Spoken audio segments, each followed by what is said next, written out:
of Loveline is meant for an adult audience. Loveline may contain sexually oriented content.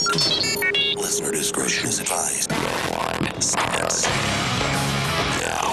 And it is Loveline. Again, that number is 1-800-LOVE-191. Very exciting evening today. Yeah. Why don't you introduce our guest? Oh, I don't know. A little guy who started off his career in the space rock band Hawkwind many years ago, but you probably know him best for the close to 35 years as the only static member of a band called Motorhead. The image of his silhouette holding that Rickenbacker bass, that alone is enough to put shivers up my spine. I'm of course talking about the man sitting right next to me, musical icon Lemmy. You romantic fool. The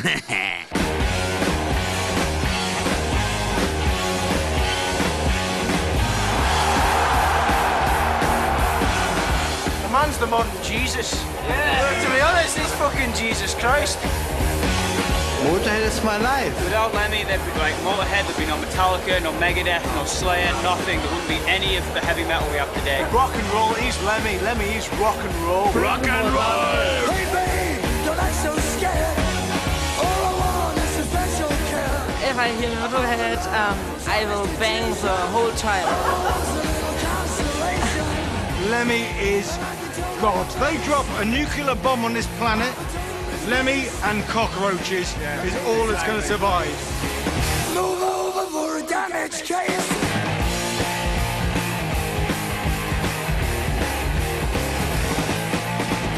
Hey babe, wait a minute, stop. Hey everybody, it's Loveline. Lemmy from Motorhead in the house. Mike Catherwood paying homage. You know it. Current CD is called Motorizer. Came out last year as the 24th CD for Motorhead. Amazing. Yeah, it amazed me, all right. 35 years ago when you're getting the band started, do you think that you'd be 25 albums in? You don't think like that. You think 2 years, you know. I mean, you just want to play with a couple of guys, you know. That's all it is. And then it goes on and on. And on. Yeah. Is it true that over 2,000 women you've bedded? No, that was actually the magazine printed that. I said 1,000. Yeah, that's still pretty impressive. Not really. I've never been married, and I've been, you know, I'm 63. Yeah. Work it out. It's not many a year. I like how he thinks. Let's go to calls. Jason's calling from Canada. Lemmy, it's an honor to be talking to you, a true legend. Thank you. I had two quick questions for you. Basically, I'd like to know what are your musical influences today? And the other question is favorite place to play a gig? Well, I don't really mind wherever we play as long as they go hooray, you know. I think it's cool that you're still rocking today. Keep up the good work. Well, I will, because don't forget I'm not qualified to do anything else. The other question was, what are your musical... Influences, yeah. He anticipates that one. Your influences are the same, you know, when you're my age as when you were 20. The first things you hear that really knock you out stick with you, you know. You're never going to hear any music better than that. So it was Little Richard, the Beatles, Elvis, you know, all that good old stuff, you know. Where were you, Lemmy, when you heard that stuff? Well, the first time I saw the Beatles, they hadn't made a record yet. You saw them? I saw them at the Cavern in Liverpool, yeah. What was that like? It was magic, like they were magic, you know. Did you think, oh my God, this is going to be the greatest rock band of all time, or this? Yeah, these kind guys of. are I just great? did, because like we used to get these girls would come down. I lived in this holiday resort place in North Wales, and you get these girls from Liverpool who come down, and every year it was this singer called Billy Fury. They were all crazy about him, and then one year it all changed. It was this Beatles thing, you know. So we hitchhiked up to Liverpool and see what they were like, and they were monstrous. They were like perfect, you know. Everybody thinks the Stones were the hard men and the Beatles were the sissies, and it's really opposite. The Beatles were from Liverpool and the Stones were from the London suburbs, you know, going to art school and shit, you know. So it wasn't that way at all. And the Beatles I always thought were the best band in the world, you know. Well, you got the Beatles in mono box. I knew you were going to say that. Okay, cheers.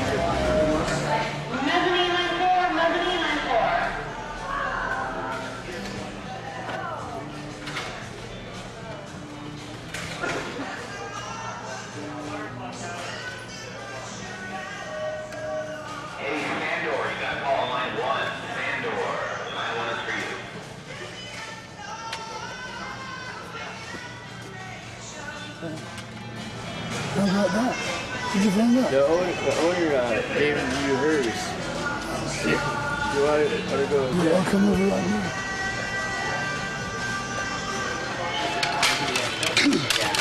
4670. So take American's first. Oh, yeah. Take visa. Where's the lady that gave me her copy? I know. Thank you very much. No, I know.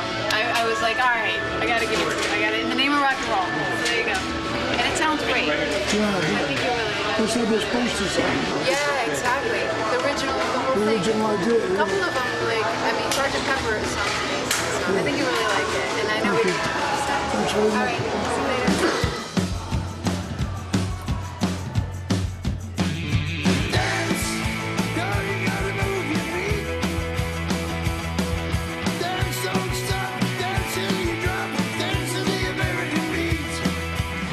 The Sunset Strip has seen a whole lot of different movements and genres and musical versions of the same thing, basically. You know, we had a bunch of different musical movements, and first of all, Motorhead is one of those bands that transcends movements. Like, it doesn't matter what's happening in the community and the rock culture, Motorhead is still hailed as being like king.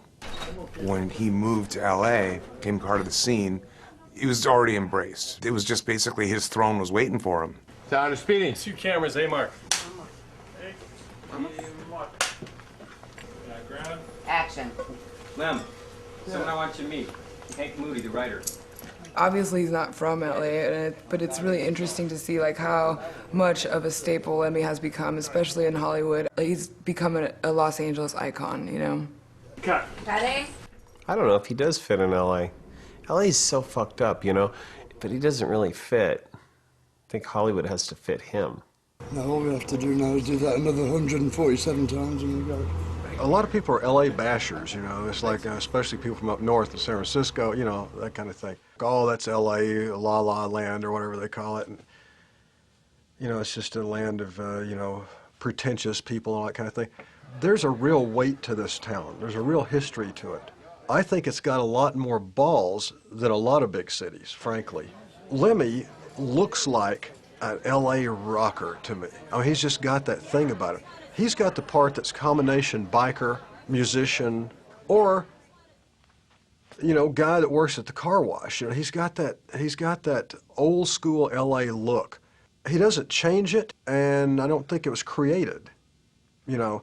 And that's what the good part of LA is. It's the people that don't try to be. Yeah, I was in bands when I was a little kid, and then I kind of came to California to do that. I got out here, and this cat I knew wanted me to come to an acting class, so I went. And next thing you know, I was in some theater group, and I didn't know anything about it. I realized that I was making a little bit of money doing this acting, you know, and so I stuck with it and started playing music. Points on that Monsters Ball? Yeah. I made $500,000 on Monsters Ball. When the movie came out, and then that's just up front there. And when the movie came out, it was successful. It made about, I don't know, $34, $35 million, and it made for $3 million, right? One day I'm sitting at the house, and my assistant comes in and says, "You just got a check in the mail." I looked at it. It's for a couple of $1 million. Yeah, I went and bought a case of Bud. Yeah. You know, another case. Yeah, right. Yeah, Metallica recorded 4 of our songs, and I got a check for like $100,000. You know, that's pretty good too. I ain't got to the millions yet, but you know, I'm working my way up. That's pretty good. My first favourite was Buddy Holly, and then Little Richard, you know. Oh yeah. No, those guys. Little Richard, such an outrageous voice. Oh yeah. The best vocal ever in rock and roll. I worked with him one time on a TV show. He was there, and he pulls up in an old Cadillac, and all these guys get out in suits and everything, you know, and he had a Hulk. Yeah, right. And he met my son. My son at the time was only like 3 or 4, you know. And when Richie goes, "Oh, hey, baby," and I told my kid, I go, "Hey, Willie," excuse me. I said, "Hey, Willie, listen, it's okay to talk to this cat, but don't sit on his lap." Lemmy's like a fucking radioactive cowboy. Hard rock Johnny Cash. A biker. World War II chic. He's Black Bart meets Mad Max. He's Captain Hook. A little bit of cowboy, a little bit of metal, little bit of rock and roll. He would be the perfect description of like my dream dude for sure. Lemmy's look is something that is probably a little bit cultivated from back in the 50s, and then added to that some of the sort of shit that he picked up along the way, you know, this bikers, punk rock, whatever. Although he's been around for a long time, so it's, you know, maybe he had some of the punk stuff they got from him.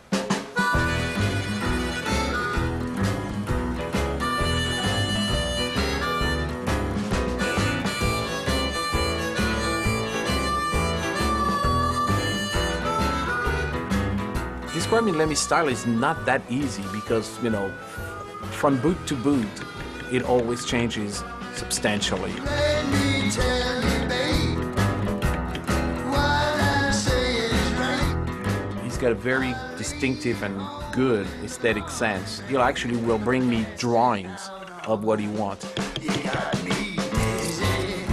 If I was to really give it a specific name, you know, I would probably say it's like a Western jackboot, because he likes these boots with like a squared off nose, like almost military looking, almost like a cavalry kind of boots, you know, with, you know, Motorhead flair to it, of course. We were at a rehearsal place in the Valley, this is back in the mid-90s, and Motorhead was right next door to us rehearsing for a tour. Every day we would see Lemmy out at this video game in this lobby area, and it was summertime, and it was really hot in the Valley, and Lemmy was wearing these shorts. Now, if I tell you he's wearing Daisy Dukes, it was like a thong, dude.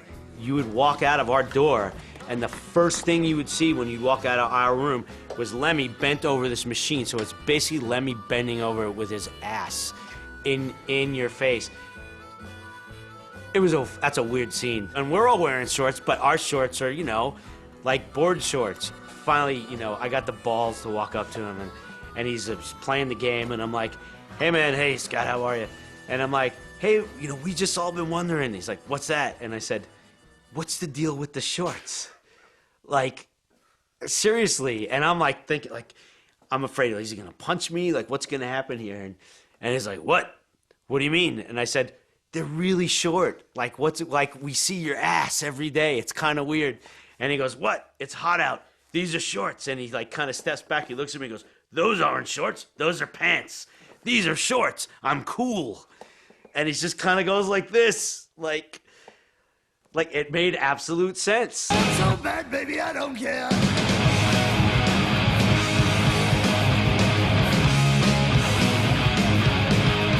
What anyone thinks, what anyone cares, it doesn't matter. He's just Lemmy. You either take him or you fucking don't. And he don't give a flying shit whether you do or not.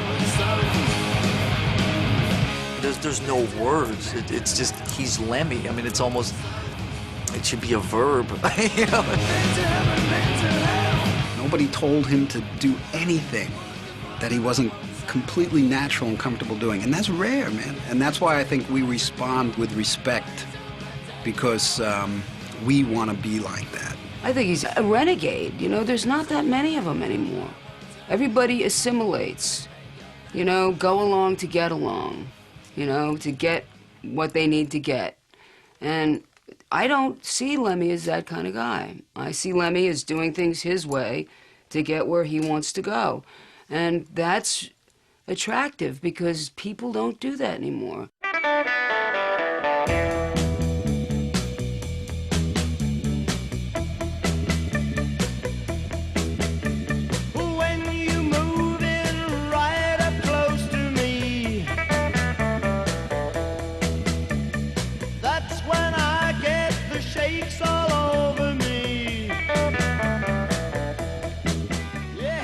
The thing I remember about Lemmy, which is, you know, nothing to do with music, is he was obsessed, and I think he still is, with one-armed bandits.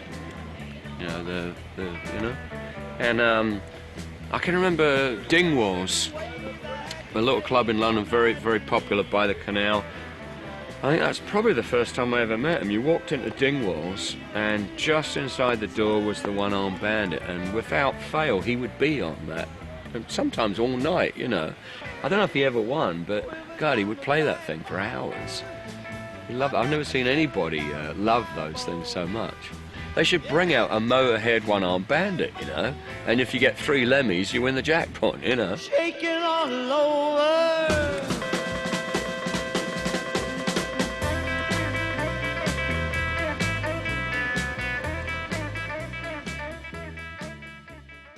When it comes to rock and roll, you need something to believe in, you know?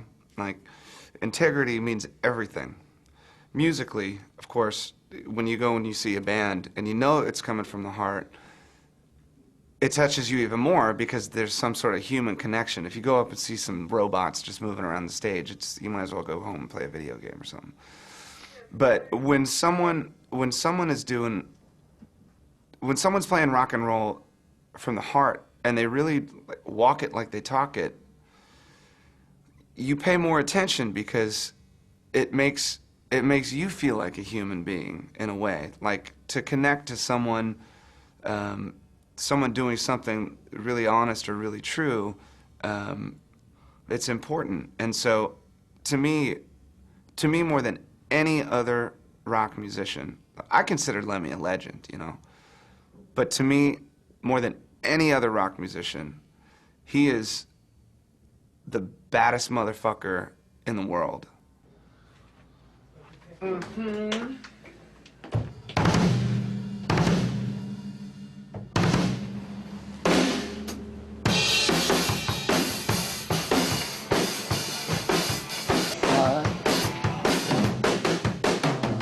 You know, it'd be kind of cool if I could get one of those lyric sheets. When it gets to the instrumentals, there's 2 12 bars in a row. Okay.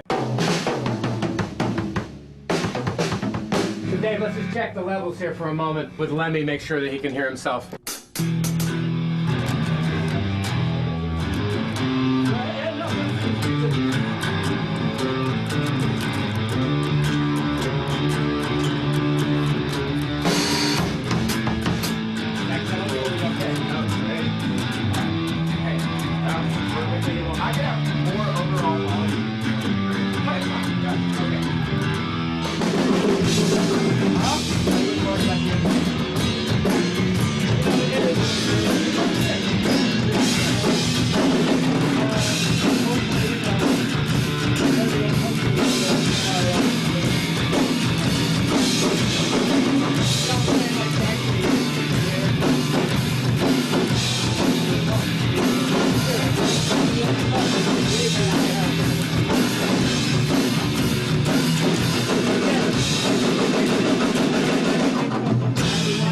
That one little spot when it's on the double chorus, I can just...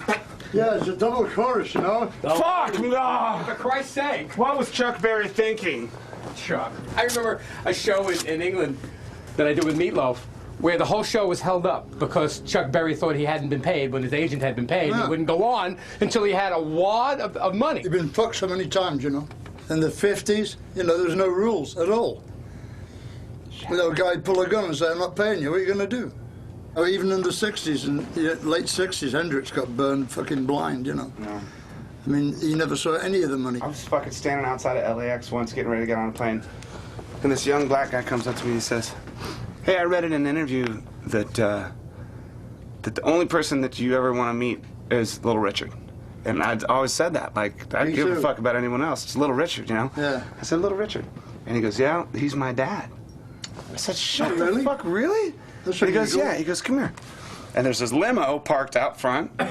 And he goes, and the window comes down like, and this fucking Little Richard is sitting right there. I'm like, oh my God. Yeah. And he goes, hey, Dad. Oh, shit.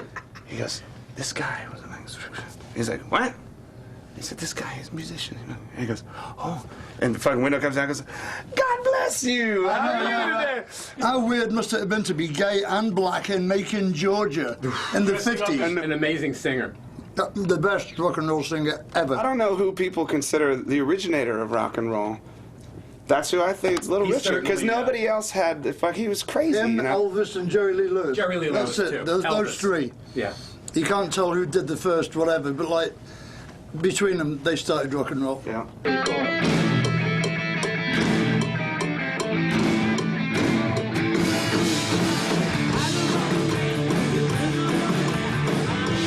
When you meet the originals, you realize, like, oh, they're, you know, of course they're troubadours or renegades. They're fucking freaks. Yeah, they've been renegades all their lives, you know. Yeah. They don't know how to do nothing else but be a renegade. Right. So that's where you got all of the music that was different than anything else, like Little Richard, fucking a gay black dude and Macon, Georgia in the 50s.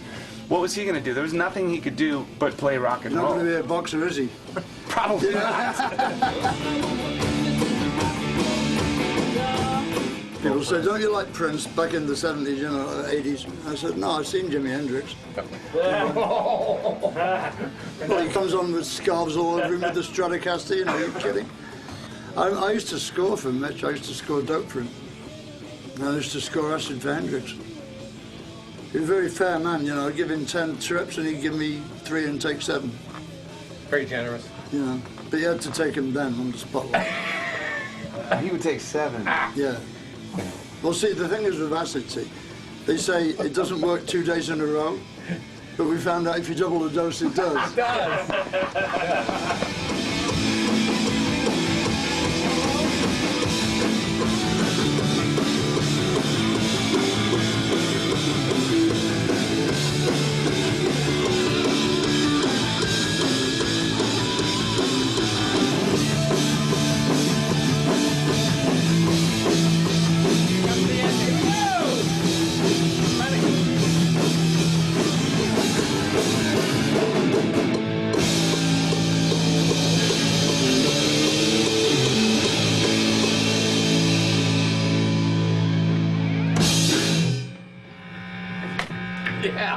Yeah. See, buddy. When are you back? Are you here for good now? Yeah, I'm not going away for a while. I'll call you when I get back. Yeah, do. Let's go have a drink. I haven't been to the Rainbow in ages. I had this fight going on with the fucking Darkness, this band, right? Oh, that's why I fucking called you, because I was sitting there. We went to the show, and the show was fun, you know. So we went up to the Rainbow, and we're sitting there, and the singer, I'm sitting at a table talking to the singer, and he says, hey, you recorded a song with Lemmy, right? I said, yeah. He said, yeah, we kind of have a little feud going with him right now. I was like, really? Why? And he said, well, he reviewed our record and he said it was fucking shit or whatever. Right, and I said, I'm like, oh, have you ever met him? He said, no. Because I don't think you'd met him before, had you? He said, no. I'm like, oh, dude, he's the fucking greatest guy. I mean, he's really, yeah, well, you know, so I called him a fucking cunt or something in the press. I'm like, oh, you know, honestly, he's a good dude. You like him.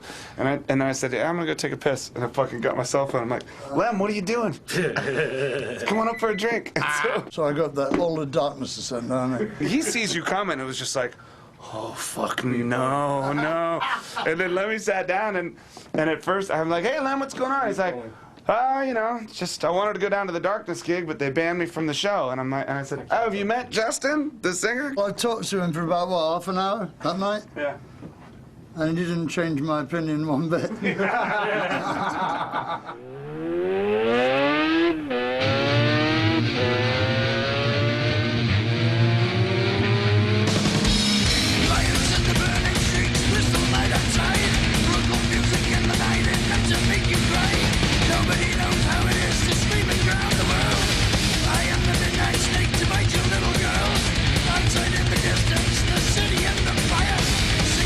Rainbow Bar and Grill is the most famous restaurant bar where musicians and hanger-oners and groupies, it's sort of like the place to go hunt and the place to die at the same time. It's a rocker place. If you're a rock and roller, you come to the Rainbow. If you're not, don't come here.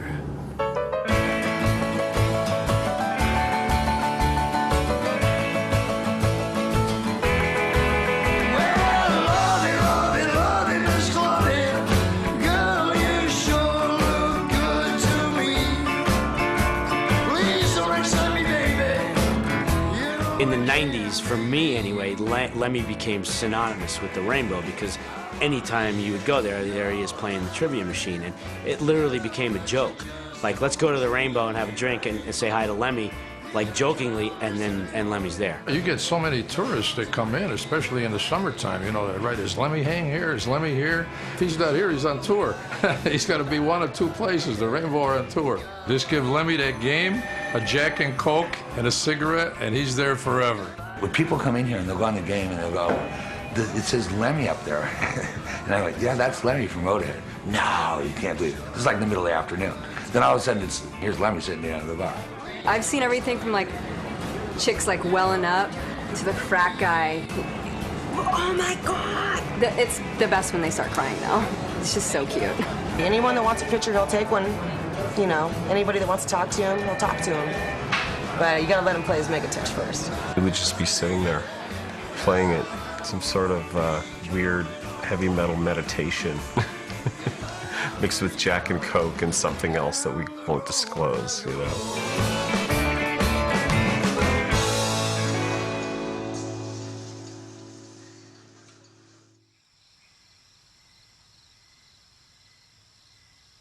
I was a house painter for about 3 weeks, working for this old gay guy called Mr. Brownsword. How's that? It's true too. Mr. fucking Brownsword. It doesn't come any better than that. Monty Python couldn't do better than that. Luckily, he fancied my mate, not me, so I got to paint the upstairs while he was attacking Colin downstairs, you know. It's funny as shit. I worked at the riding stables in the summer. I worked on the fair in the summer when the fair came round. What else did I do? I worked in a factory for a while, but that was fucking terrible. I grew my hair till they fired me. We had the beach and the sea and the horses, you know, so it was great. I had a pretty good childhood, you know, I ain't complaining. Said they fucking ruined it and put the school in there, you know. I'd heard before that Lemmy went to school here, but I'd heard a load of rumours about it first, and then I went and checked on the internet and found out it was true. I heard Lemmy got expelled from this school. For what reason? Apparently he was playing his guitar down the tannoy, but I'm not sure if that's true or not. I don't even know if he wanted to be a rock star or anything. I think it just came naturally, because that's how he seems. He just seems like pure rock. If you like to gamble, I tell you I'm your man. You win some, lose some, it's all the same to me. The ace of spades, the ace of spades, the ace of spades, the ace of spades.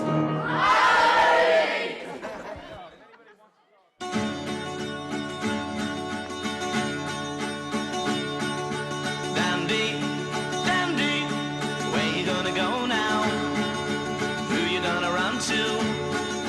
All your little life, you're chasing all the girls. I saw the Vickers at the Oasis in Manchester, and I thought they were excellent, so I went and asked for a job with them, you know. Chatting up the ladies, tickling the fancy, pouring out your charms to me. We'd be on with the Kinks, the Who, the Hollies.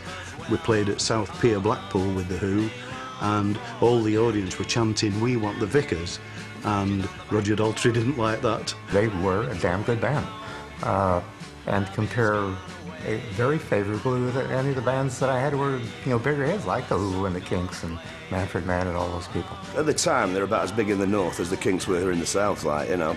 But, you know, just tour all around the north of England, really. We couldn't even get arrested in London. North of Birmingham, we were big stars. This is 1965-6. We were on £200 a week each clear. That's like 4,000 a week each now.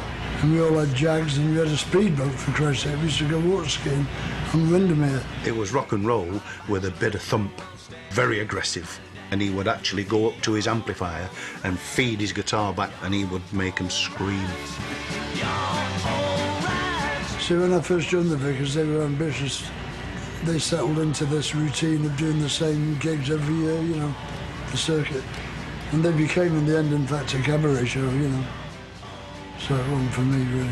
He wanted to be in the thick of it in London, like, you know. And we didn't.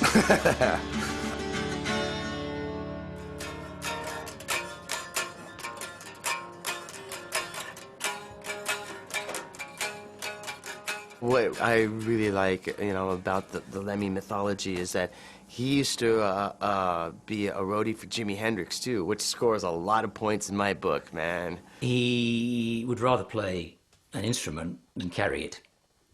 And so that kind of gives you the idea.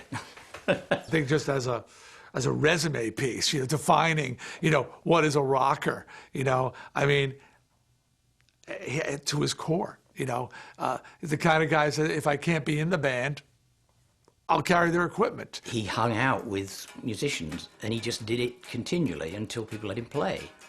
And he's really come up the hard way. Go away, Greg. He said one of the most amazing one-liners I've ever heard in my life to me, and he explained it. He said, "I remember before there was rock and roll." I said, "Wow, that's a wild thing to say." I said, "What do you mean?" And I'm not going to try and imitate his voice. He said, "I remember when there's only Rosemary Clooney records." He goes, "I remember before there was rock and roll. There was just like your mom's records." He said, and I think I'm paraphrasing. He said, I think he said something like, "Then we heard Elvis and we never turned back." He said, "We heard rock and roll and we said, that's us." In the 60s, how I got albums, I had to go down, and singles too, I had to go down to the electrical appliance shop, and he would order it for me from whatever company, you know. And this is purely as a, he wasn't licensed to do it or nothing, it was just a friendly basis, you know. And he'd order them for me, and like 3 weeks later they'd come back, you know. Buddy Holly record called Wishing, and a Buddy Holly record called Learning the Game. Eddie Cochran, 2 3 Steps to Heaven, I had to order that, and something else. And these kids, without knowing it, when they listen to Motorhead, they're getting Johnny Cash, they're getting Chuck Berry, they're getting Eddie Cochran. It was the same thing with the original punk rock guys. They were very influenced by that music. A lot of times the fans don't know that, but when they're listening to Ace of Spades, they're listening to Eddie Cochran. That's Lem's influence.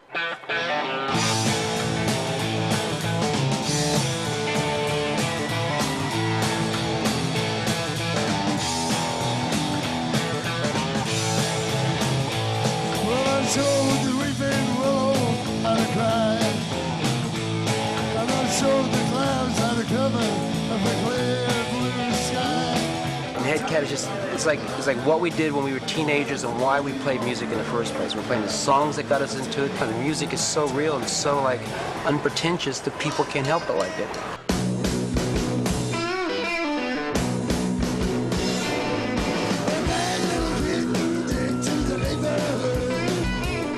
The genesis of Headcat was someone wanted me to do one track for an Elvis tribute record. I know Lem loves Elvis and Johnny Ramone, so I thought what would be cooler to get John and Lem on the same record. So we went in and we did the song, John went home, and we had all the studio time left because we did it so quickly. It was just for fun, you know. We all knew all the same songs like, by heart, so we said we should do an album, you know. So we did.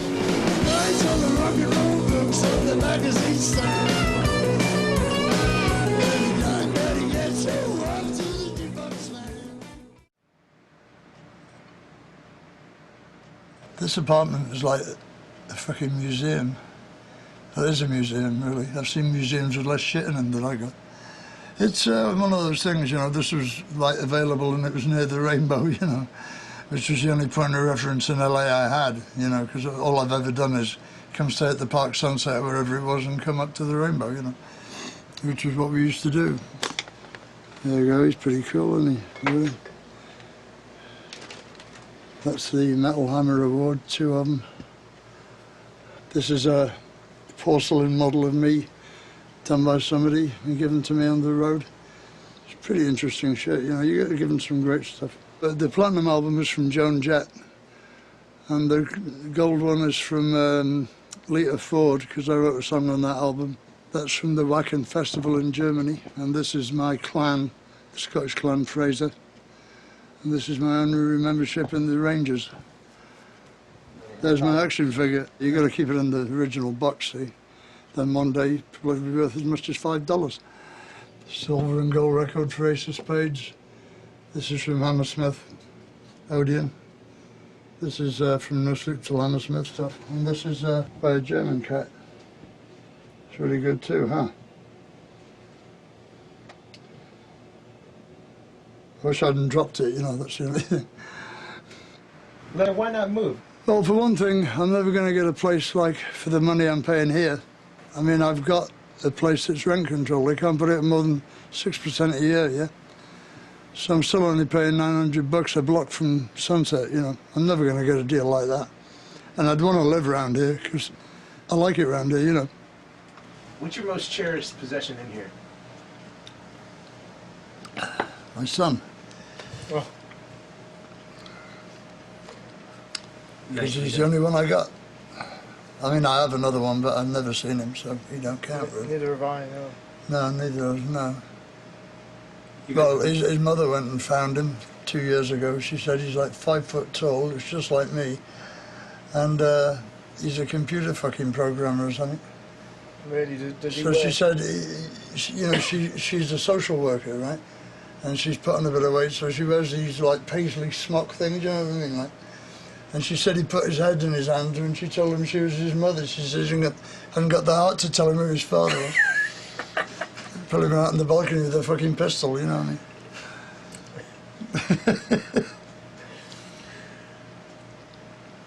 Well, you can't win them all, can you? Where'd you put them? Yeah, but I mean, I don't know, I just like stuff.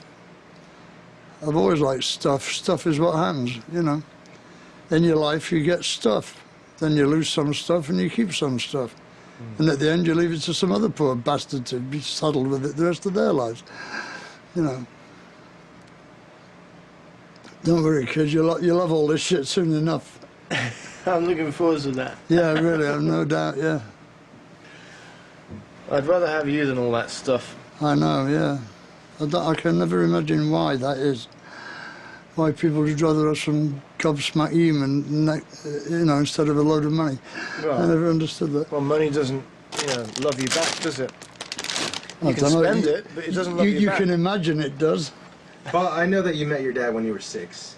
I met him too. Yeah, we met each other at the same time, Yeah, actually. simultaneously it was. Funny how that happens. Like two ships meeting in the cosmos, man. It's like a memory that's all frayed around the edges and all sepia-toned. Sepia, see? Actually, I was sepia then. Yeah. I was almost see-through, in fact. Yeah. I just remember tugging at these slim legs in jeans. That's me, you see. And that was him. But I was very small, so I just saw the legs. Describe what happened. I don't really remember what. There was a dope deal. I was waiting for some hash to arrive or something, and I was in the kitchen making a piece of toast, and this small blonde child came in and, "You're my dad, I'm your son," and my mum's in the other room. And I looked round, there's bloody Tracy sitting there, babbling like an idiot as usual. I don't know how he got there, because, like, she wasn't in no dope deal because she didn't do drugs, right? So why was she there? Well, my mum went. How looking. did she get in there? Well, she went looking for you. I know that. Oh. And that's because when I was about 4, I was, you know, in like a kindergarten, right? Right.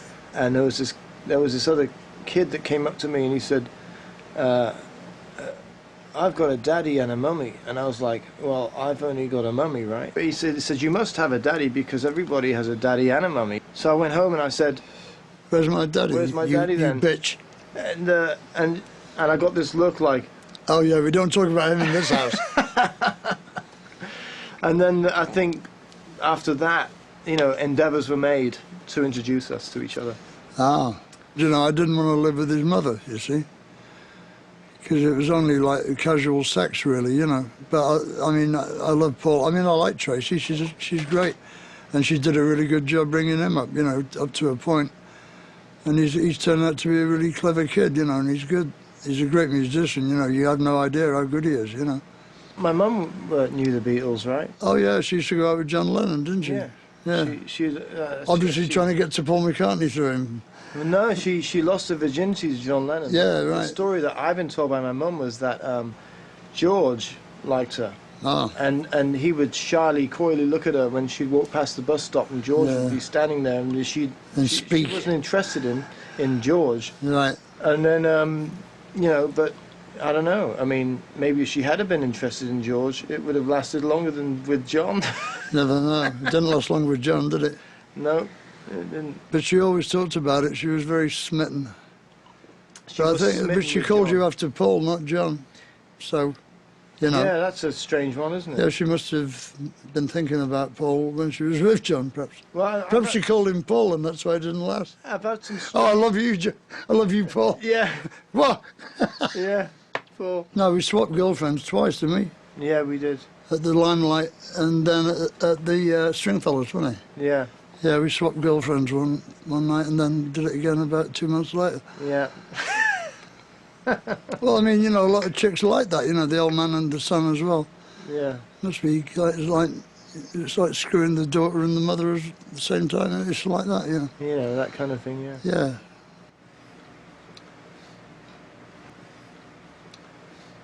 Doesn't it ever feel too cluttered for you? Yeah, all the time. What do you think? What are you doing? Shooting my trash can? Fuck off, man. You better not put that in the Where's the fucking trash bin. can? Huh? Where's the trash can? There. Shooting the table. You're shooting the table. I didn't see that. I was looking at that. At what? I don't know, whatever that is. You could offload some. It's a fucking Domino's bargain list. One of my favorite memories of my dad was when I was 6 years old, and I'd just learned to play like 3 or 4 chords. He came to visit, and as he was leaving, he picked up one of the other guitars and he started just playing by the front door, like, you know, E major, and we just jammed on that one chord for about 20 minutes, and he was just, you know, like looking right into my face, you know, like right into my eyes, and just egging me on, you know, like, this is the rhythm, this is the feel, this is how you do it.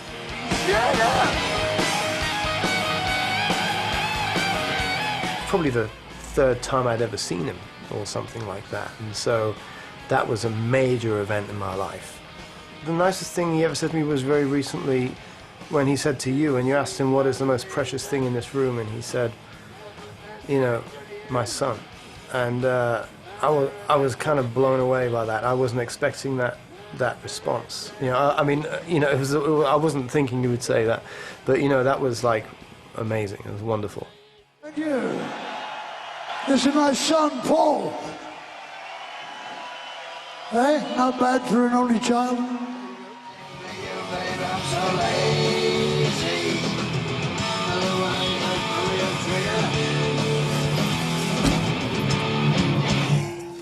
Go take it to him, Scott. Some size. Oh, that's cool. Yeah.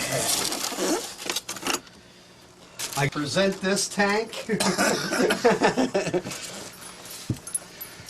Isn't that bad? Yeah. I served several years in the U.S. Army as a special operations soldier, both in Ranger Regiment and Special Forces, and I have served in Iraq and Afghanistan. I know Lemmy's a big military history buff. That was kind of my rock and roll connective tissue to the military, was probably Motorhead. You know, I would wear Motorhead t-shirts, you know, over there. In a way, kind of stating my own individuality, not to glorify war or say, yeah, war's really cool or whatever. It is what it is. It's a function of the human condition. But Motorhead it's good go-to-war music. As most people might know, he's a World War I and World War II historian. 1916 was their first Grammy nomination record that was about World War I. And he's a collector in I would say just war memorabilia in general. I remember watching a BBC documentary with him, and he's over here showing me this airplane, that Messerschmitt or something. I'm trying to remember what it was, and he's going, that's wrong. I go, Lem, it's a documentary. They must have researched this shit. Brings out 3 different books to show me that plane wasn't even built then.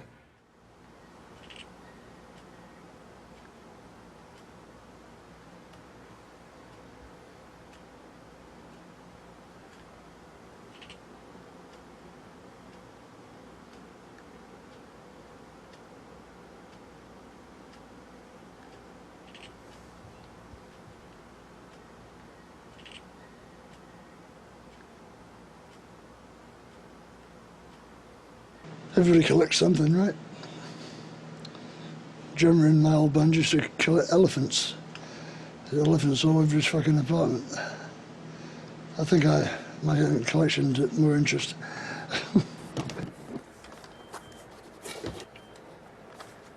There's a Damascus sword. See the blade? That's Damascus steel. It's a Luftwaffe first model dagger.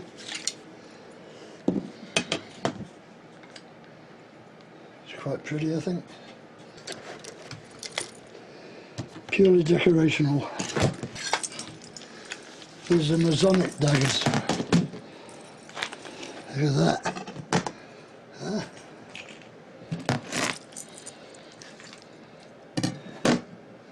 It's a nice piece too. This is from Toledo, not Ohio. Look at this freaking thing. Whoa. What is that? British. That's British. I think it's from the First War, though. And this is German bayonet.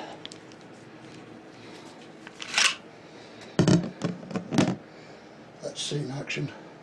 I always liked the workmanship and the designs, you know. They were the last great knife makers, you know, the last great sword makers.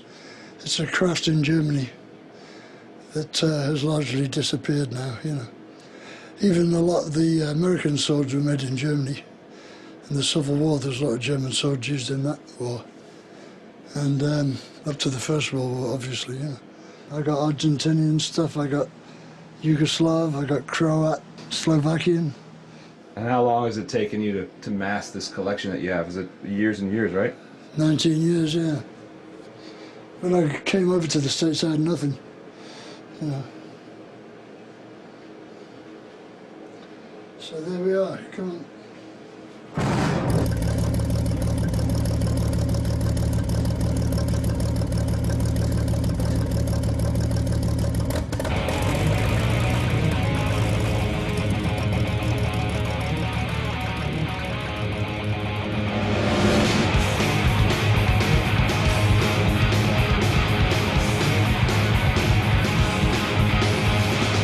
Thought I'd dress up for you. Yeah, you look good. Afternoon.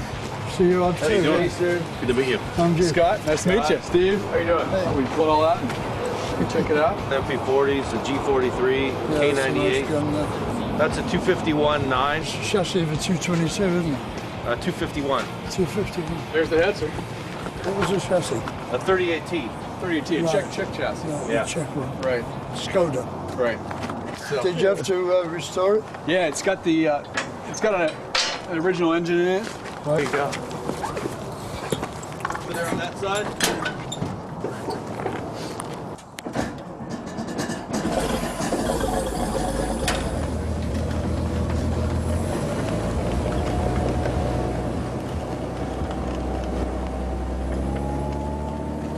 Well, this is actually the smallest tank that the Germans made. It was made actually in Czechoslovakia based on a Skoda design from before the war. And this was called a Hetzer 38T chassis. It was a tank killer. This is a big gun for the tank this size. This is 75mm armor-piercing gun, you know. This would stop anything, more or less. They buried this tank in the ground, right? So all would be visible would be this here, right? Just the gun and the top of the tank, you know. So they just sit there and wait for you to come along and just kill you. Wars are the most interesting times. It shows the best and the worst in people. A war, you know, you get to find out who your real friends are. Ask any of those boys coming back from Iraq, you know. Anybody who's watching this film and thinks that you're Nazi, what do you want to say to them?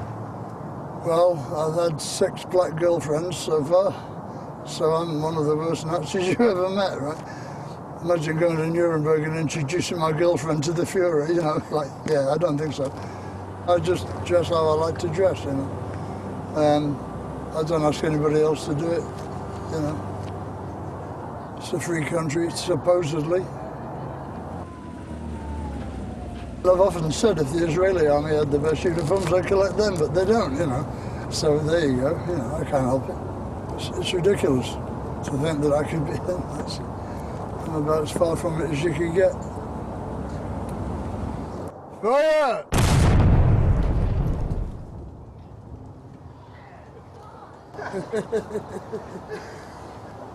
How was that, Lemmy?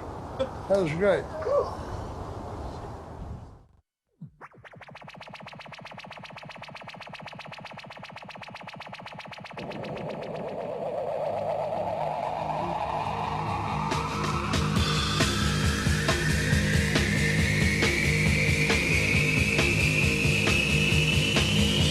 Hawkwind, I think we're really ahead of the time. I worship Hawkwind. You know, that's some genius music.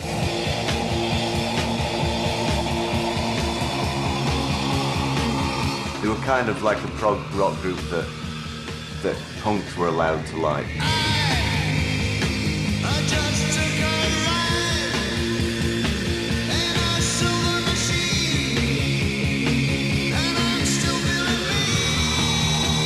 dangerous kind of rock and roll. It's not choreographed, it's not safe, it's not cliched, it's not, you know, you never know what you're going to see, to be quite honest. And that's got to be good, isn't it, you know?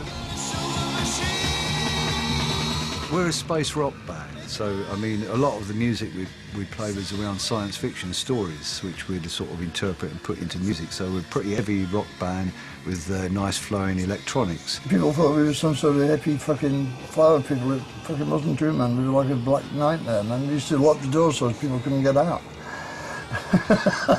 It was a psychedelic experience, and nobody was doing that sort of thing, really. We just used to get this sort of trancey beat going, this trancey rhythm, and a strobe going, you know, and it's like, it didn't drive you insane, it just put you into a trance, really.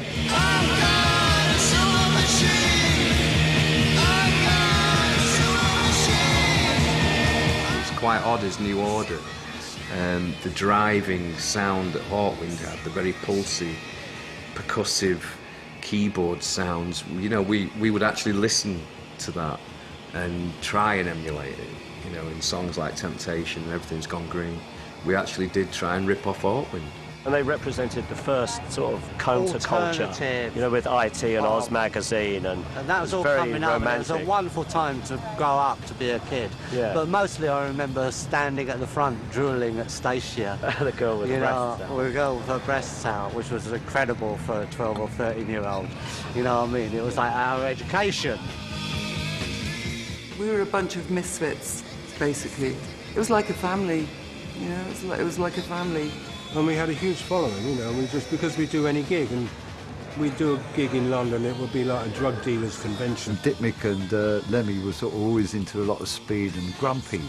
Dick was always grumpy because they'd been up for a few days, and we'd get picked up in our van and he'd be all grumpy, and Lemmy would be all surly and get him slammed the door and sit down, you know. We were in the States touring, and we were in Niles, Michigan, on the way to Detroit. I don't know if you know where Niles is. It's on the other side of Michigan from where Detroit is. So we pulled over at a roadhouse to eat, and I wasn't hungry, you know, being a speed freak. So I just got this new camera, so I went out prowling around looking for things you know, with the new camera. And I got conked over the head in this abandoned housing project and fucking came round without my camera, without any money. I go back to the roadhouse and they're gone. And dumped me there, you know. I mean, what kind of shit is that, you know? One of your band members is missing after you have a meal and you just drive off. That's not the way I work, you know. And so now I'm stuck here, so I have to hitchhike across Michigan. I go up to my room, crash out for about 2 hours, down the sound check, do the show. Crossing into Canada the next day, I get busted for speed. In jail for 2 days in Canada, handcuffed to a fucking iron bar. And then I get the news as I'm going into Essex County Jail with my overalls over my arm, going into the delousing section. This voice behind me says, "You're bail kill, mister." So oh, thank you, you know. Flown to Toronto immediately, do the show, 4 o'clock in the morning, fired. Apparently they only got me out of jail because my replacement couldn't make it in time. I found Lemmy in certain ways quite hard to work with, because we were in a band where everybody was taking different drugs. So you had this sort of disparity between people of where they were and, you know, what sort of wavelength they were on. You know, I was into sort of psychedelics myself, and pot and mushrooms and peyote and all that sort of thing, pretty calm stuff, you know.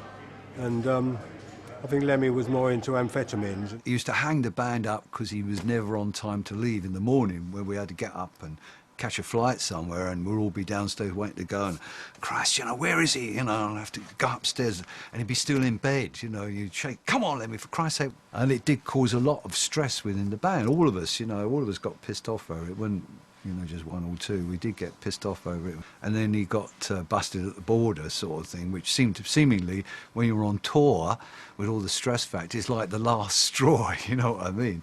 And it was decided, the majority, you know, the band said, no, enough's enough, and that was it. When I arrived at the gig, and I said, you know, where the fuck's Lemmy? And they said,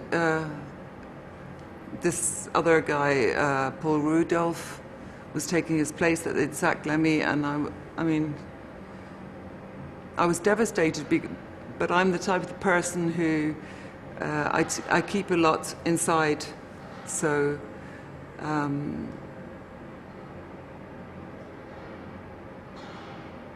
I think I just carried on, but I was devastated. It was quite a sad thing, actually. Very sad. I mean, he was very upset over it. And, well, we all were, really. It was coming for a long time. Because what it was 70s drug snobbery, you know, like they were all just doing organic drugs, man, you know, and I was doing speed and organic drugs, so I didn't like that, you know. He hated us for it all, really, at the time. Well, you would do, wouldn't you, you know? He described me as sanctimonious, self-righteous arsehole at some point, and I thought, oh, well, that's all right. That's what he thinks of me. I went home and screwed 3 other old ladies. You know. Well, you know, vengeance is sweet, saith the Lord, you know.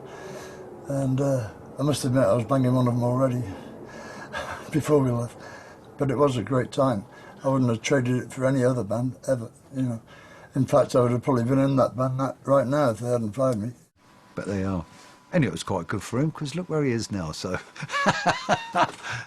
How long have I been on the road? Yeah. 19 years. 19 years? Yeah, give or take a year.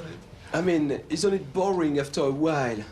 No. Why is there so much violence on the road? Why do you break things in auto roads? I mean, the violence. I mean, when you start doing things. Fucking violence! I don't know what you mean about violence, huh? You want to see some violence, baby? Don't break it on me! Don't break it on me! No! Not me! I don't think you can. You want to do an interview? Yeah, do it tonight. You can kill one another.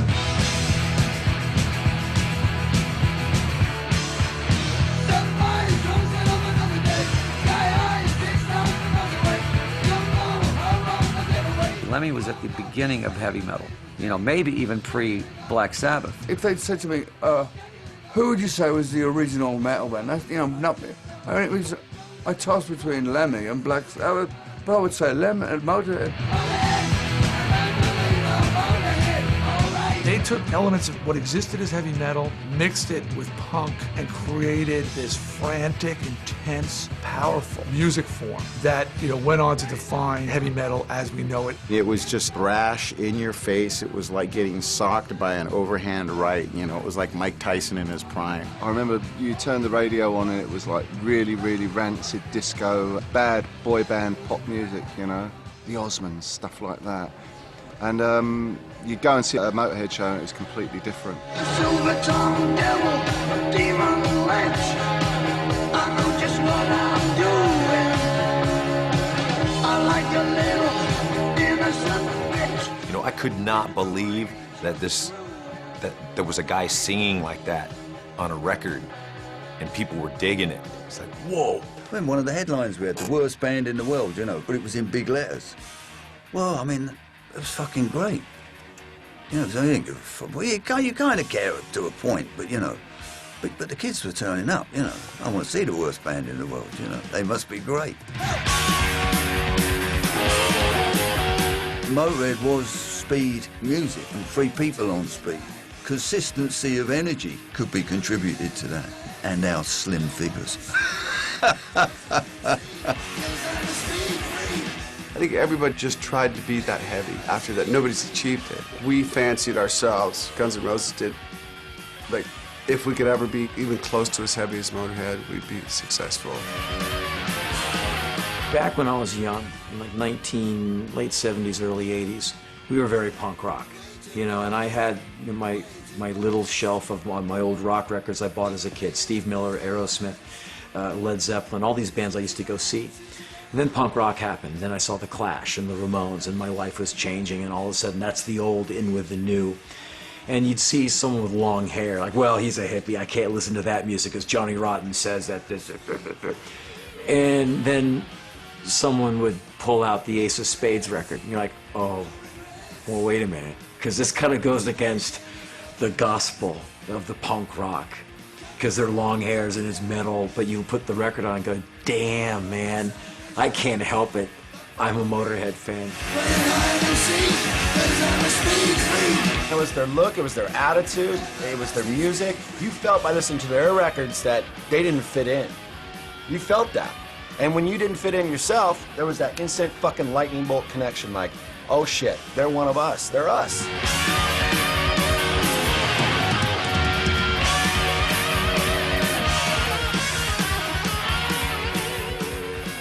I think, personally, that this tour is an antidote to Simon Cowell and all the evil shit music that he's purveying. And if there's one man on this tour that embodies the spirit of rock and roll more than Lemmy, show him to me. Ladies and gentlemen, the great man himself, Lemmy!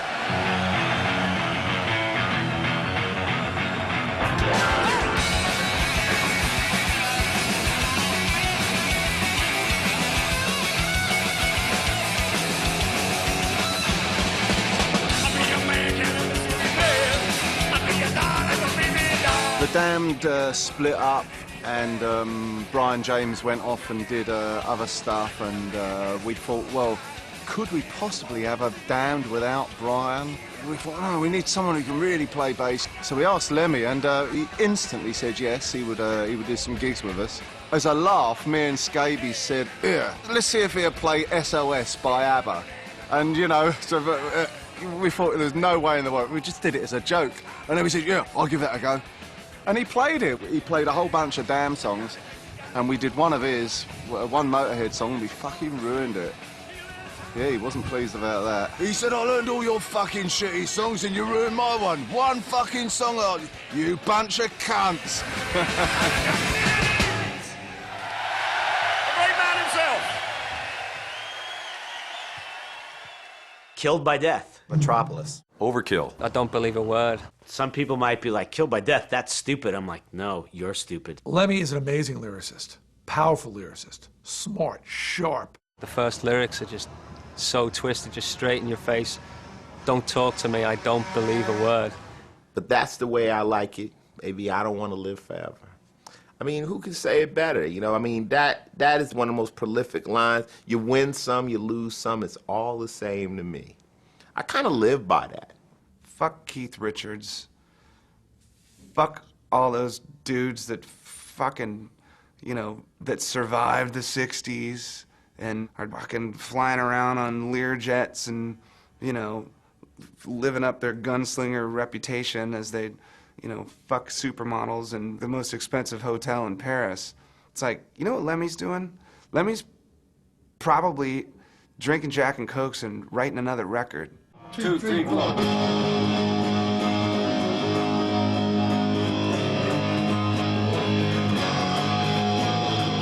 One of the lyrics that Lemmy wrote for me was Mama, I'm coming home.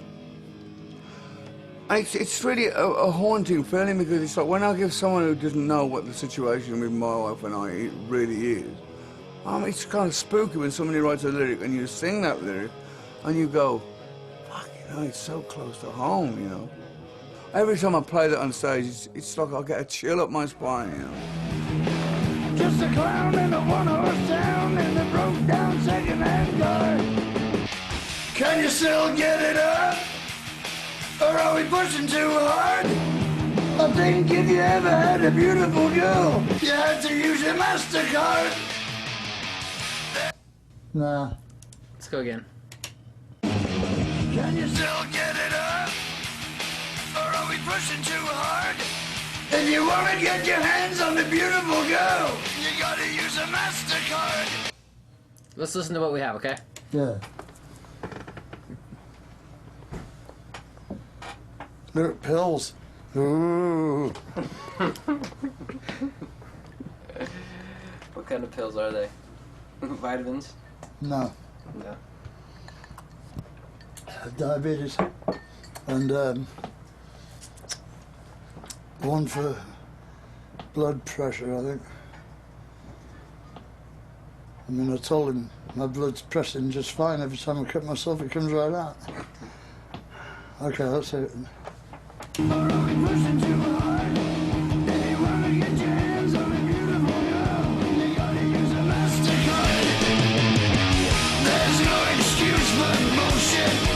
So don't try to beat me none.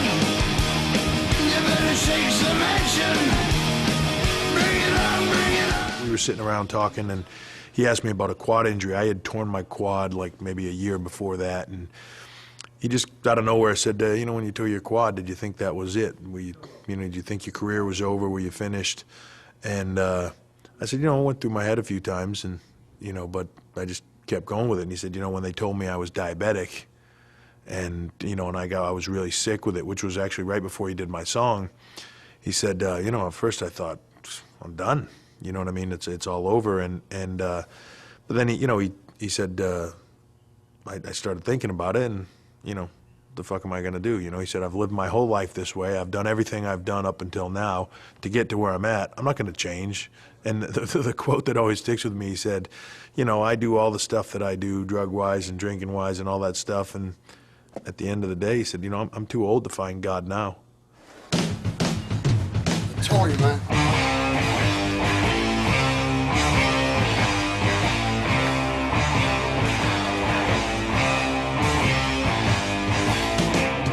He wanted us to do a couple of songs with him in the studio.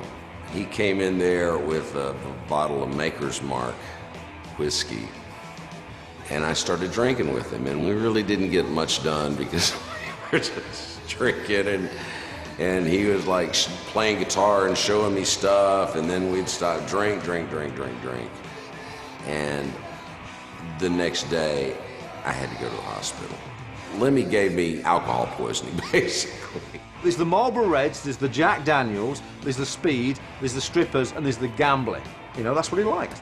I remember me sitting down with Zach, and he's showing us like Beatle footage and stuff, and he says, do you want a Jack Daniels?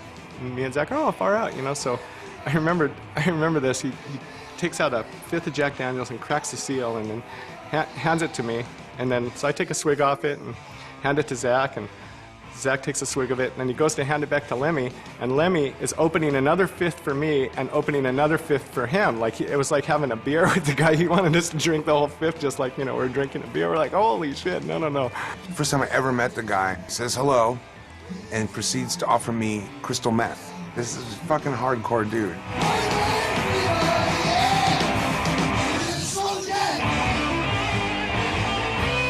I will say this, I've never, ever seen Lemmy incapacitated by booze or anything. I have not seen him fall off the stage. I haven't seen him say stupid things. I haven't seen his life crumble because of it. It would be pretty scary. Have Lemmy completely sober and on you, man. By the law of average, he should have been dead. We all used to hit it really hard, but he's just, I don't know, he's made of fucking iron. I don't know what the fuck. No, I don't really want to advertise all that. I don't want kids to take any drugs because of me. I don't really want them to stay off drugs because of me either, but I don't want to advertise a lifestyle that killed a lot of my friends. Okay? Here's another question for Lemmy. Jose. Lemmy? Yeah. What do you credit to your longevity? You drink, you smoke, you party a lot, and I want to know what you credit to it. Not dying. That's the secret. That's the secret of survival, not dying. I don't know, I was lucky, right? Because a lot of my friends didn't make it, Yeah. And I did. I never did heroin, see. That was the one. I never saw anybody die on anything else. When I was about 17 years old, he said to me, son, promise me that when you grow up, don't do coke. Please, just don't do coke. And I was like, okay, And he says, just do speed, it's much better for you.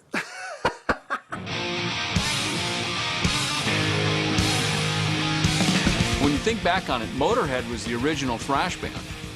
About everything about them. They played fast, it was gnarly, it was a little loose, it had some punk rock, it had metal, it had all the elements that we then later perfected and refined, and then we became part of, the big four of thrash metal.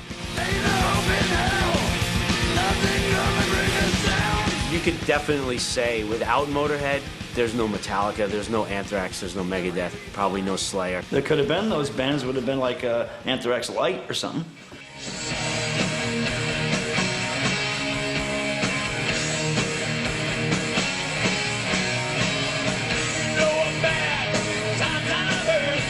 I mean, it influenced me big time as a bass player, big time, because of the levels of distortion, the speed of it all, like the power of it all, and the relentlessness of it. I can't even begin to say how much of an influence Motorhead have been on us. I mean, and it's like, you know, on a bunch of different levels. I'll give you a list of things that were lifted from Lemmy. Musical level. Singing style, you know, lyric phrasing, you know, the simplicity, the rhyming scheme of it all. Attitude. Trying to be as cool as Lemmy. Motivation, perseverance, the look. I mean, his facial hair in the early days for me was certainly all about that. I mean, the bullet belt, come on. Lemmy, to me, is not just an inspiration, but I think he's kind of like the okay sign, you know? It's okay to go this far. It's okay to do this. And it's like he's kicked the door open for a lot of bands that were feeling like they wanted more. Only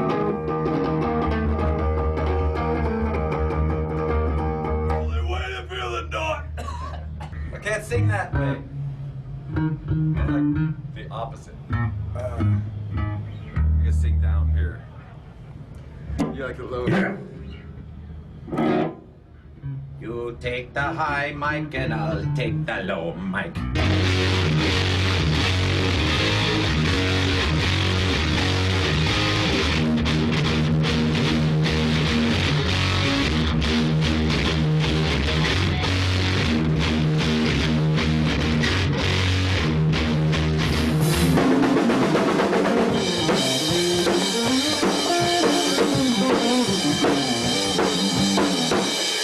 What's up, motherfucker? Hello, sir. Great to see you, brother. Good to see you too. Hey, man. What's happening? What? Hey, Lemmy, how you doing, bro? What's happening? Good. What do you want to do? You want to do? I'll do the first one, you do the second one. Yeah. Do the third one together or something? Sure. Or a line each or what? You do the high harmony? No, not anymore, no. Rub your balls and you No, that's the theory, yeah. What ending do you have for Damage Case? How do you end stop Damage and Case? I stop and then you're the last. Figure that out when we get there. How? Don't be under any illusion that we know what we're doing. Let's see what happens. Yeah. Let's have fun with it. It's a 3 count. It goes 1, 2, 3.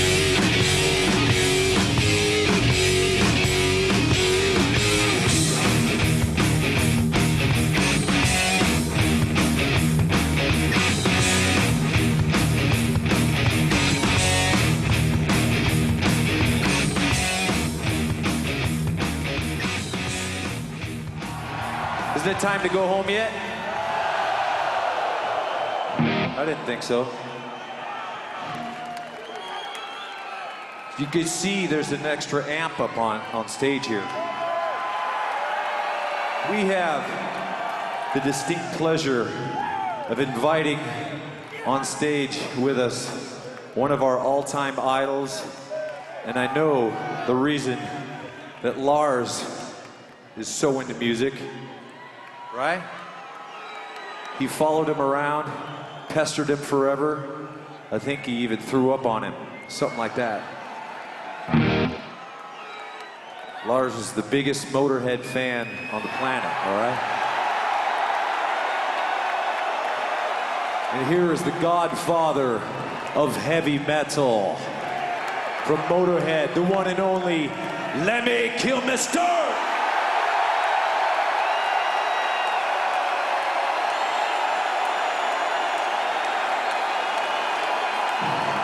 Lemmy, Lemmy, Lemmy, Lemmy.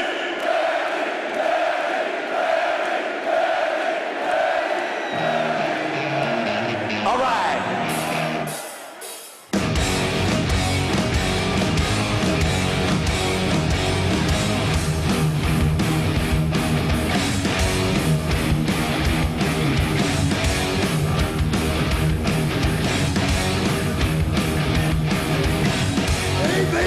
don't look so scared. All I want is a special care. I love the run, the sun, the situation. All I need's a little consolation. And I can tell by your face, I'm all over the place. And these eyes and face, move over for a damage case.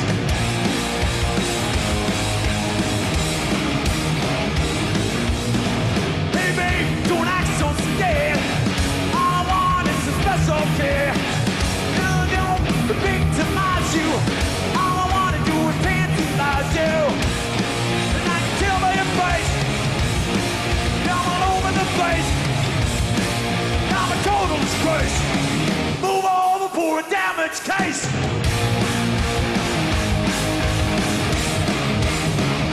Move over.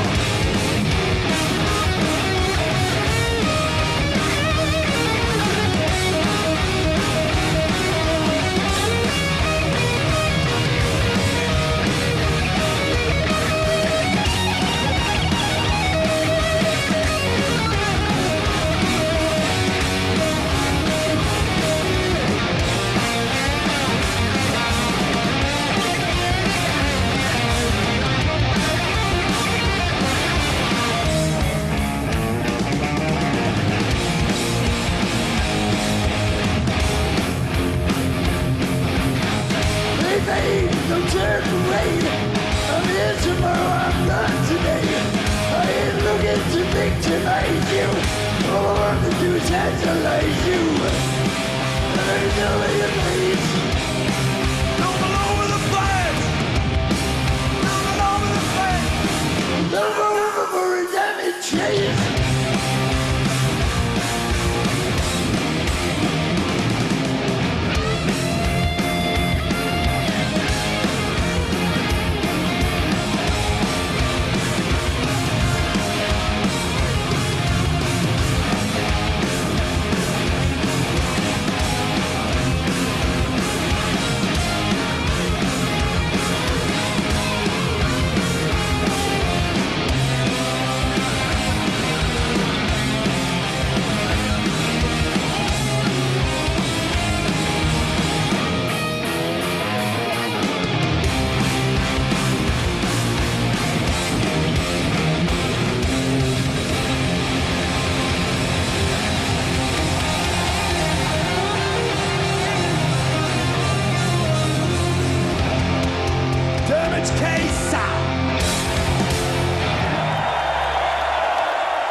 Stacy, you dropped your pom-pom in the water. I'll get it for you. I'll come with you. Me too. But wait a minute. We don't want to get our sweaters all wet.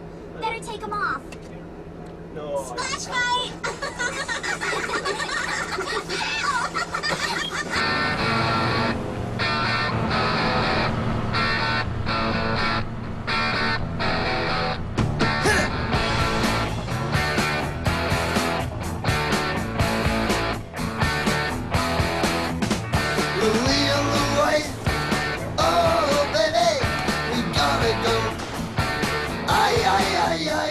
At one point, I hadn't seen Lemmy and the Boys for a decade or whatever, and I wound up doing a show with them, and, well, surprise, surprise, same dudes are on the crew as when I toured with them back in the early 80s, and here it is the 90s, and they're like, hey, D, how you doing? I'm like, holy crap, you know, but this is Lemmy.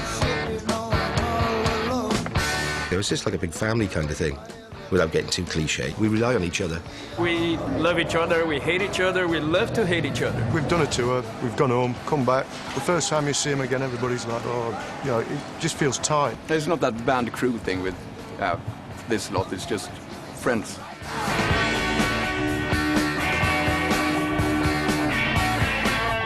It's just fucking great. What other job in the world can you get paid for traveling around the world, meeting great fucking amazing people and seeing Motorhead every night?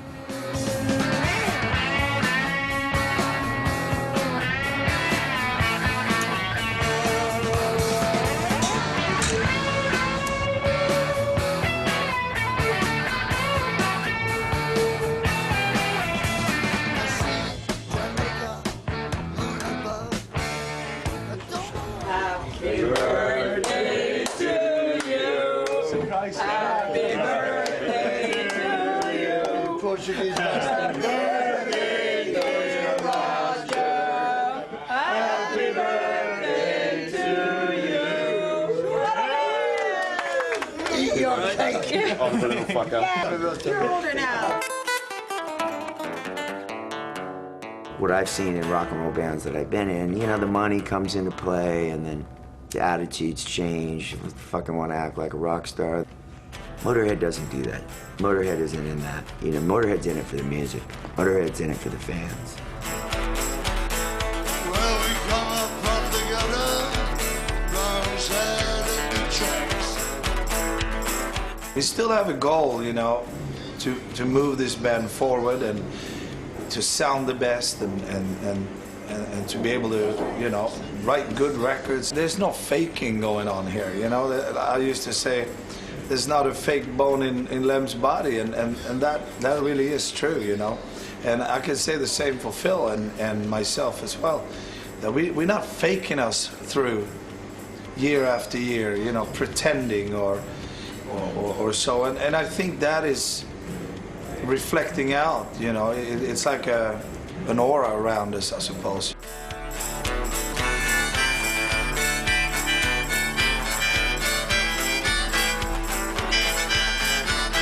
We've had quite a few people tell us that our music got them through particularly low times in their lives, you know. It does something to us when we play, you know.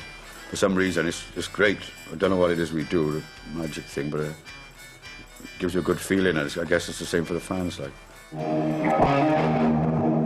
Love the vibrato.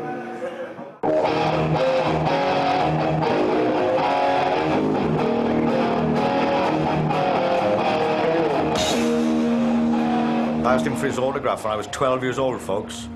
12 years old, he came to my hometown when he was with Hawkwind, and he was the only one that came out to sign autographs. If somebody said that night, I've been in a band with this guy for a quarter of a century, like big rock band, I would have said, oh, come on. It's a good story to tell because it's quite inspiring, you know, anything can happen.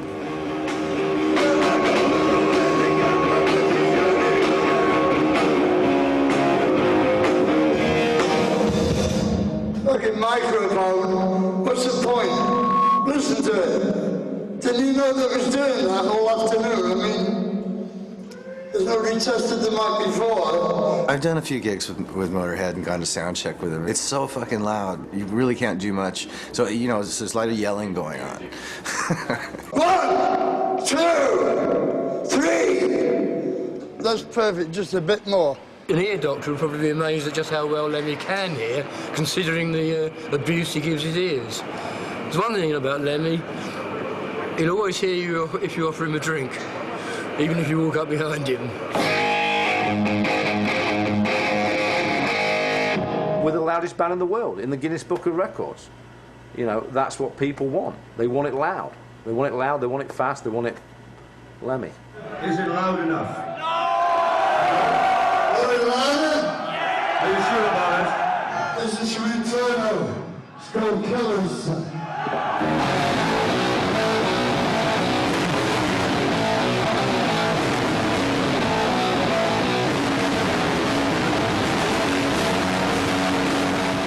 I remember when we went in to record Power, Corruption and Lies at Britannia Row in Islington in London, and the people that had been in before us hadn't, you know, you're supposed to level the desk. When you leave, you take the strip off and you level the desk, put it back to how it was.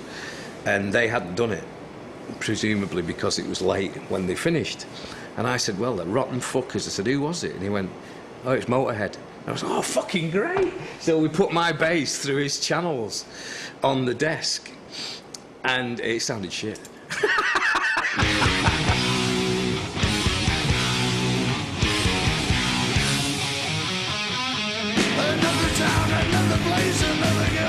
When I think of Motorhead, I don't think subtlety. It makes me think of a door blown open. And his voice it's rasp, you know, it's like eating fucking nails. It's kind of like it's more like a wind coming at you. I had the impression that someone's coming up behind me and spanking my ears. Everything starts going grainy. That's it. It's like being in a sandstorm, basically. That's it. That's it. It's the oral equivalent of being in a sandstorm, I would say. When the lights go down and that motherfucker hits the stage and he blows that cigarette out of his mouth and just winds into the bass, it's game over, man. You can drag anybody to a Motorhead show and they're gonna go.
Thank you kindly.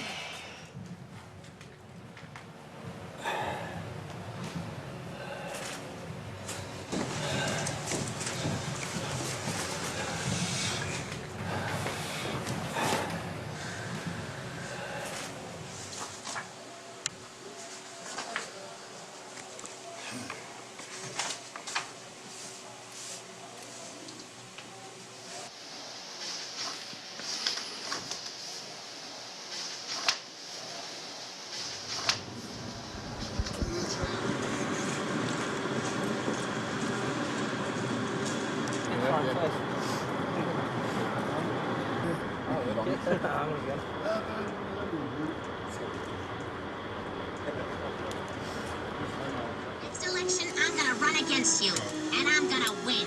All right, Mrs. Griffin, you want to take me on? Fine. But if you plan to beat me, you'll have to... What is it? A bee just flew in through the window. Now look who's mayor. First order of business. Free honey for everyone. Yay, Mayor B, Mayor B, Mayor B. Ow! Oh, done stung myself.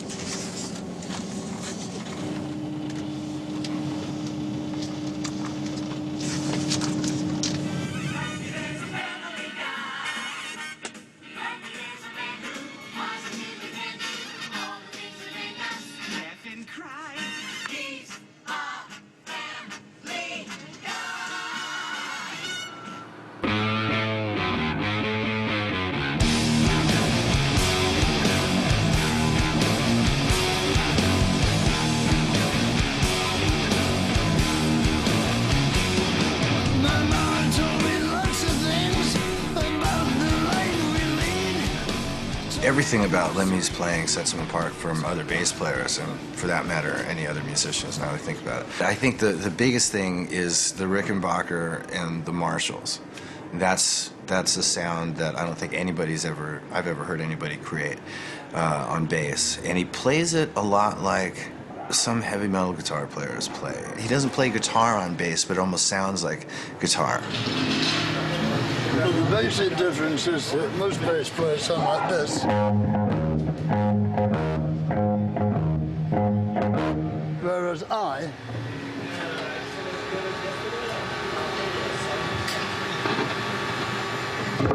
sound quite different.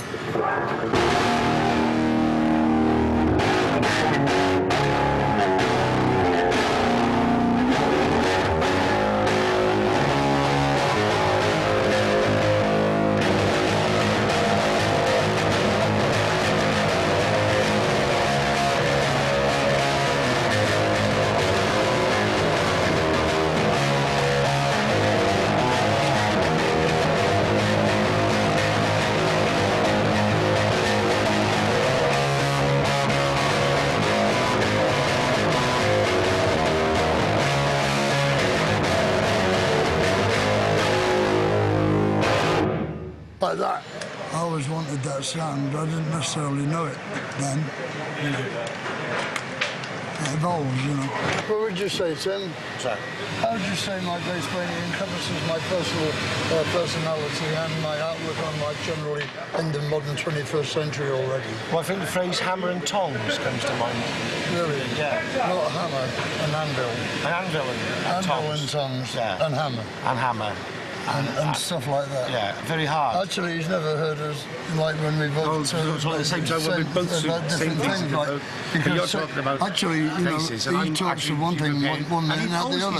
And nobody ever fucking understands the thing we say, because actually we just two geezers trying to get along backstage, you know? Yeah, and everything like that. And things like that, yeah. Or something else.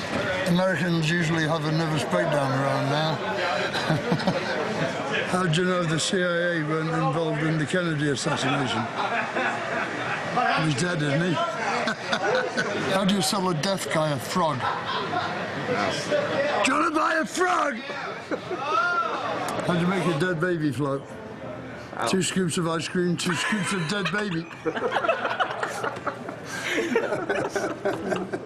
How would you describe the life you've lived the last 30 years in the rock circus? Controlled madness. But is it still as fun as it used to be to go around the world and play concerts? Yeah, it's great, you know, it's a great job, I recommend it. You know, it's almost as good as being a TV interview. Still a lot of groupies backstage? See any? But what makes you the proudest in your career? Survival, I think. Every year that goes by, I get a bit prouder, you know, because we proved that we weren't the trash band that they said we were originally, and every year we survive proves it a little bit more, you know. You know, like that, right? What keeps you going? 30 years. What keeps you going and going? Well, see, you have a dream when you're a kid, and my dream came true, so why stop it? How long are you planning to keep going? Oh, until 2047. Then I might slow down a bit. Might be 2048, I don't know. I love everything about Lemmy. The music, fucking everything. Like, there's nothing not to like about Motorhead. It's a band that's got it all. They're hardcore. They're a proper hardcore band. They're like, I don't like Saxon and all that shit. They're like excellent. They're full on. They've always been full on. Motorhead, they set a standard for all the others to follow. Every time you see them live, they make you deaf. I don't have to listen to my wife. So many, for about 5 days out of every year, my wife is totally ignored because oh, sorry, darling, I can't hear you. I can't hear you. Sorry, I just can't hear you. They made me stone deaf forever!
That's all right.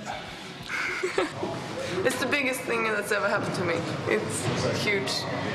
I love that guy. And he's so much nicer than I thought he would be. Why's that? No, he's really humble. I thought it would be like, yeah, I don't give a shit. But when I said, your music really means something to me, and he looks at me and says, thank you. That, yeah, it really means something to me.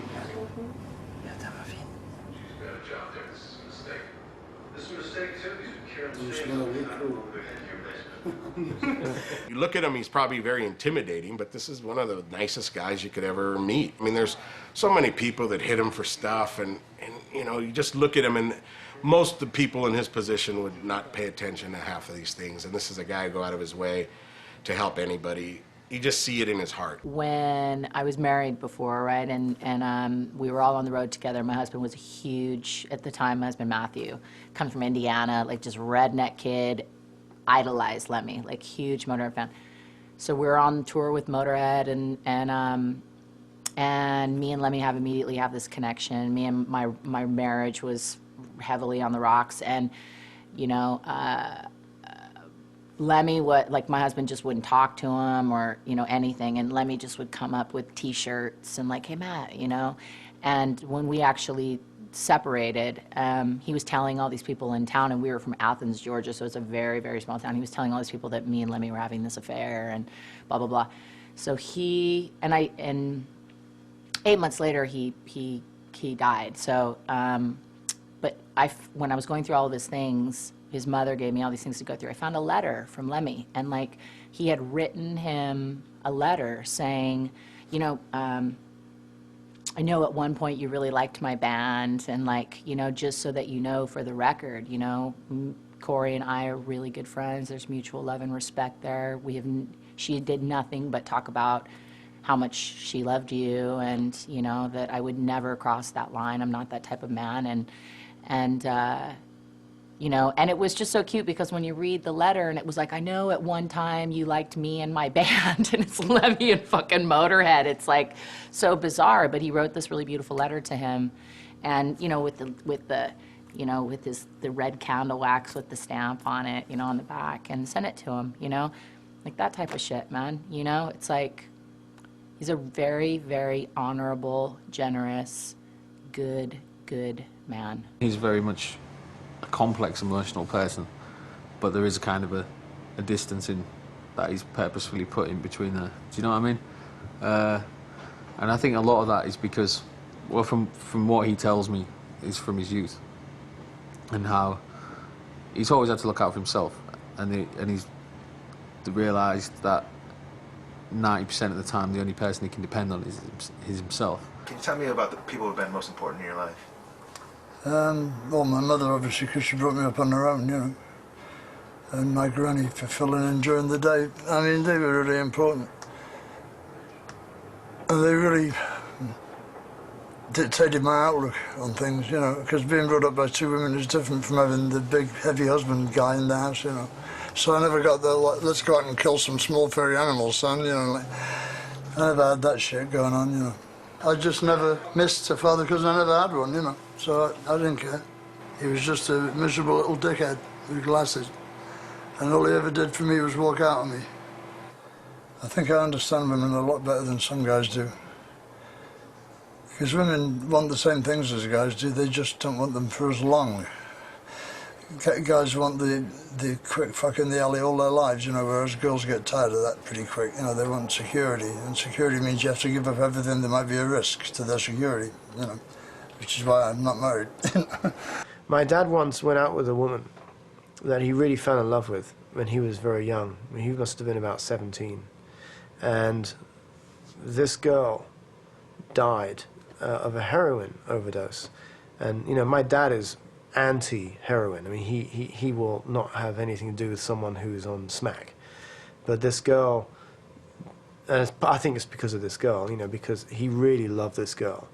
And he found her in the bathtub, you know. He found her dead in the tub. And I think that he, as I can recall, he sat in an armchair for like 3 days. you know, he hasn't been able to really feel the same way about any other woman since that woman. And that might be a part of why he is the way he is. I don't miss her anymore, you know, it's been a long time, 73. That's a long enough time. I can't even, you know, some of the time you can't even picture her face, but I can picture Susie, you know, she was all right. But, it's, you know, she died young and left a beautiful corpse, you know, and like when they do that, it's easier to think that they were the one. She probably wasn't, you know, because she was a mouthy little bitch, you know, as well, you know, but she was great, you know, at the same time. I mean, for a woman to be really interesting, she's got to be something of a bitch, surely, you know. If somebody's going yes all the time, yeah, that's no fucking good, is it? You want somebody to give you a run for your money, don't you? No relationship can survive a guy or a girl being in a rock band unless the other partner is also in a rock band. And even then it's difficult. Because you're away 7 months of the year, you know. Nobody's going to stand for that.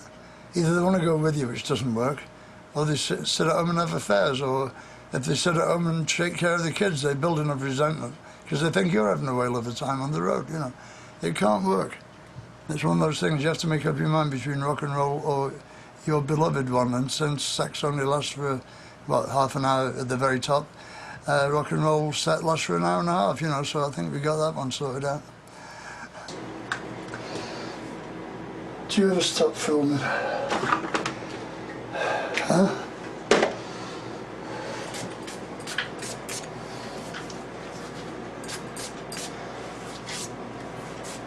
So, what a pity you haven't got smell-o-vision.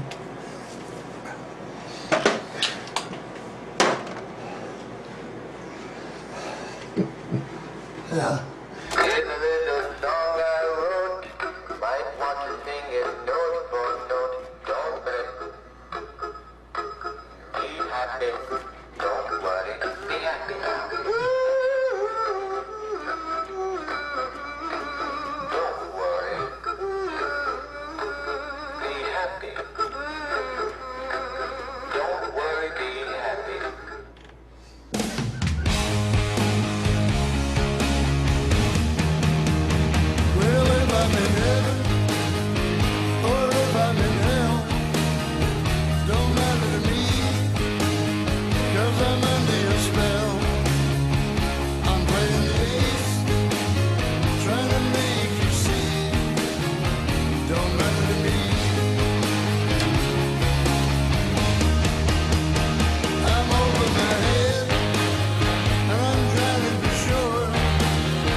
I just can imagine the party, the party everybody's going to celebrate his life someday is just going to be like a head of state. I think he'll be sorely missed throughout the world when he goes.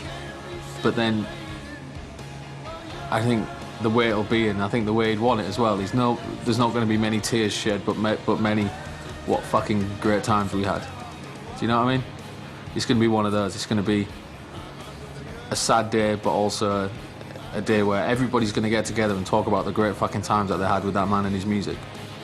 I don't know how old he is, and I don't care. He could be 100 years old. The fact that he's up there still doing it is absolute inspiration for us. We got nothing to complain about and everything to look forward to.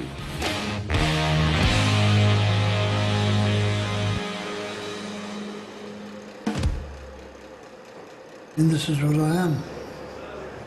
This is what I do. This is what I'm supposed to do. Right here. I'm supposed to be backstage waiting to go on, you know. If your life was a movie, how would you want it to end? It should end with the clap of thunder and me vanishing off the top of the mountain, leaving behind a plaque which says, "Fooled you again," you know, something along those lines. But of course we can't afford the mountain, we can't afford the flash powder, and we can't get the cameras up the slope, right? So there you go. You can't have everything, can you? Where would you put it? Any regrets? None. Life's too short.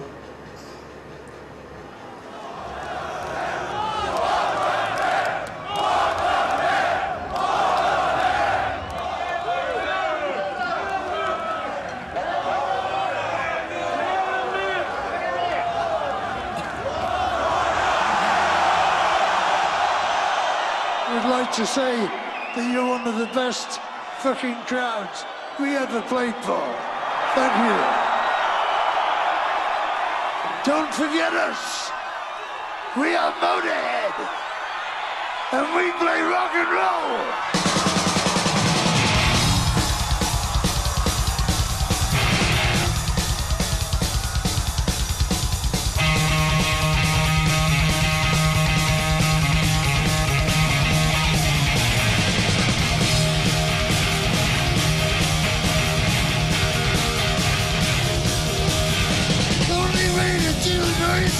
Little loud, so good I can't believe it, seeming in the ground. Don't sweat it, give it back to you. Don't sweat it, give it back to you. Over here, over here, over here. Shit.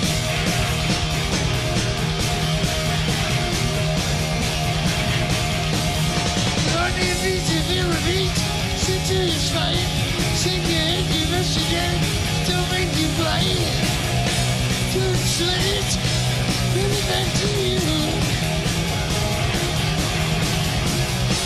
Don't sweat it, bring it back to you. Over here, over here. Shine.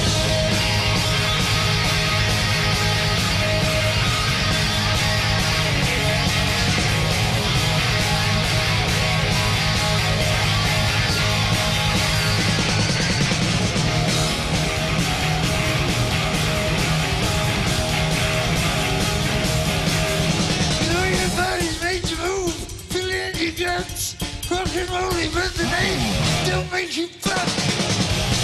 Don't sweat it, give it back to you. Don't sweat it, give it back to you.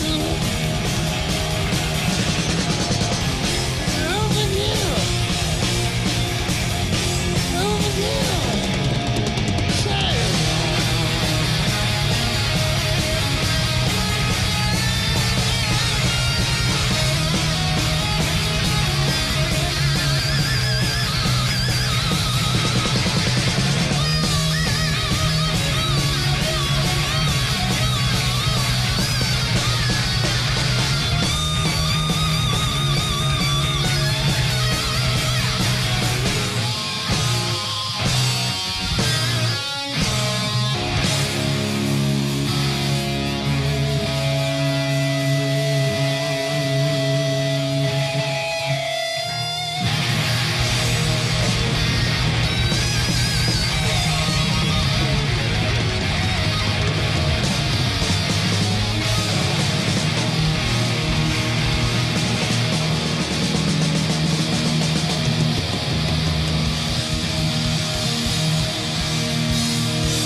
And all for another fucking year. That was a good one this year. Right.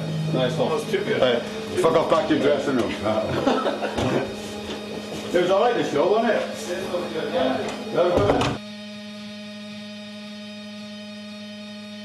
Yeah, Friday. Bugger off, Craig. Yeah, give it a rest. Not in the elevator, give it a break, will it? Right. All right, go out. Oh, fuck off with the cameras, boys. Ah, there they are. Have I worn you down, lass? What's the matter with you, pal? What, mouth full of broken teeth or what? Cheers, guys. Cheers, man. Good to see you again.